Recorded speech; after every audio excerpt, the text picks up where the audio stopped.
Hi and welcome back to the channel. Taika Waititi's Thor Love and Thunder is the fourth standalone Thor movie, which is hard to say, fourth standalone Thor movie, and it's Taika Waititi's second one after Thor Ragnarok. Waititi's developed a reputation for being able to seamlessly blend horror, tragedy and goofy comedy in the one movie. 2019's Jojo Rabbit being the salient example of this. On paper that movie should not have worked, but it did. Thor Love and Thunder, not so much. It pains me to say that as a welded-on Marvel fan, too much of this movie just simply does not work. The ongoing adventures and tribulations of Thor Odinson have become a separate subculture within the enormous and growing mosaic storytelling of the Marvel Cinematic Universe. It's become a cul-de-sac of self-referential dumbness. Now, that isn't to say it's all bad. There's the skeleton and guts of a good movie here, but the muscle and sinew are made out of low-quality lunch meat. The movie starts with the darkest of tragedies.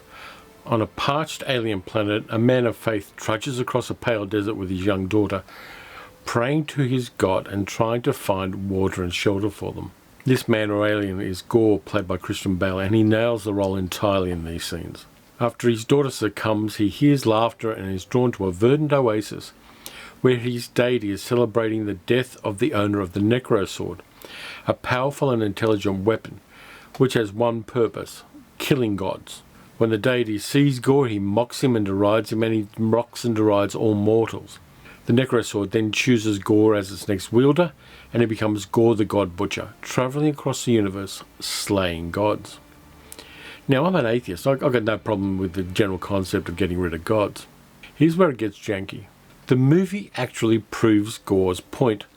Almost every deity you see acts like every arsehole who got rich on Bitcoin and decided they were a genius real estate mogul.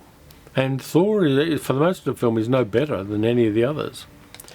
As the writer Stephen Barnes has said, Thor thinks he's Hamlet, but he's really Falstaff. In the first two acts of this film, Thor acts like a dead shit, but that's nothing new. Throughout the four movies and the other movies in which the character appears, Thor has been the most inconsistent protagonist in the MCU. Depending on what the script requires, he's thick as a brick, he's intelligent and empathetic, he's a rage monster and a depressed PTSD suffering gamer boy. His emotional intelligence fluctuates between zero and hero. In Thor Love and Thunder, he also dead names a trans kid, the son of Heimdall no less, twice before accepting the new pronoun. And this is framed as a joke, but for a lot of people out there with non-binary kids, it's not a joke. Thor reverts to the thick himbo he was at the start of the movie, before he met Natalie Portman's Jane Foster. And that's where he lost me. I kind of thought it through, and I overthought it. I'll admit, I've overthought this movie. Think about it this way. Thor's 1500 years old, which is a lot of candles to blow off birthday cakes. And he's been pining for his relationship with Jane Foster for over 8 years. Now, based on personal experience, Thor needs his ass kicked even if he looks like Chris Hemsworth. Doesn't matter how long you live. It doesn't take more than 30 or 40 years of life to get your shit together. Some people don't, but most people do. And Thor is cheesing off the people around him. His self-aggrandizing bullshit pisses off the Guardians of the Galaxy so much that they strongly encourage him and his mate Korg to get off their ship, the Benatar, so they can go off and do their own second sequel. There is a subtle bit of satire in this film as well. New Asgard, the coastal town on Norway where the refugee Asgardians found a home and a way of life, has gone directly from a monarchy to a collectivist theme park run by King Valkyrie, played by Tessa Thompson. This refugee town for Asgardians has enormous cruise ships anchored off its coast. It's got really horribly named foods concessions. It has shitloads of merch and amateurish stage reenactments of Taika Waititi's previous Thor movie. This is where they replayed the same joke from the last Thor movie, with Matt Damon playing Loki, Chris Hemsworth's brother playing Thor, Sam Neill playing Odin, and for some reason Melissa McCarthy playing Hela. The joke doesn't land the second time. The whole new Asgard thing made me think a little bit. I wonder if Taika Waititi was mocking Marvel's parent company, Disney, in this, because it's the worst theme park in the world, and Disney theme parks, though I've never been to one, don't look like the sort of place I want to go to. And the movie gets worse from there. The third act ruins it. Gorr kidnaps the children of New Asgard and takes them to a place called the Shadow Realm, which I think he leased from Maximilian Pegasus from the Yu-Gi-Oh cartoons. He goes from being an interesting and nuanced villain to being the equivalent of Robert Helpman's child catcher from Chitty Chitty Bang Bang. The rationale for kidnapping the children is to encourage Thor to bring his axe Stormbreaker to the Shadow Realm so Gorr can use it to summon Bifrost and enter the Realm of Eternity. Anyone who enters the Realm of Eternity will be granted one wish by that entity. The reason for the kidnapping is so that the children of Taika Waititi, Christian Bale and Chris Hemsworth can be in the movie and have their hero moment. So thinking that through, Thor Love and Thunder is basically a $250 million vanity project. It adds nothing useful to the big picture mosaic of the Marvel Cinematic Universe. The dad jokes don't land very well, and some of them are called back to jokes in the previous movie.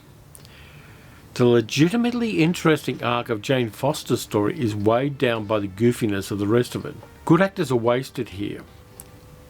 Tessa Thompson's Valkyrie, and even actors in small roles like Simon Russell Beale playing Dionysus, don't get anywhere near the oxygen I would like them to have. There is a great surprise in one of the 2 end credit sequences.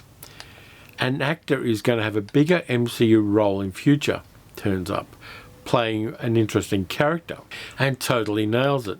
The less said about Russell Crowe's fake Greek accent playing Zeus, the king of the gods, the better. I think it was a poor acting choice. I think he acted well in it. He was having fun with it and he had the right tone for it. But getting past that accent was very, very, very difficult. So just to summarise, I think that Thor Love and Thunder is disappointing. I realise there were difficulties making it during COVID. It was made mostly here in Australia, and our government threw some money at it. So if you're really upset with me critiquing the movie, I had skin in this game. It really doesn't work, and I have hopes for better things from Marvel in future.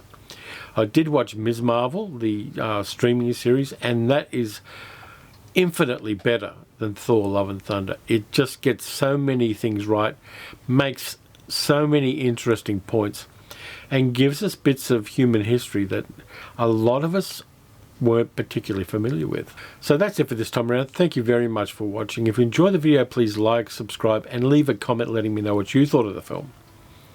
Also hit the notification bell, because lately YouTube hasn't necessarily been telling people when videos are coming up. And if you hit the notification bell, you'll be notified when they do, and you can kind of avoid that disappointment. I'll be back with another video very soon, and I've got a few new movies that I've picked up that I'm going to review as well. Umbrella Entertainment has been good to me and sent me some films, and I think that they're going to be the kind of movies you might like. So anyway, look after yourselves. If you're up in the Northern Hemisphere, stay cool. If you're down here, stay warm. Watch some good movies, watch some bad movies. Unfortunately, I can't recommend Thor Love and Thunder, but that's the way it goes. No one movie series is perfect every time. So anyway, take care of yourselves, and I'll catch you next time.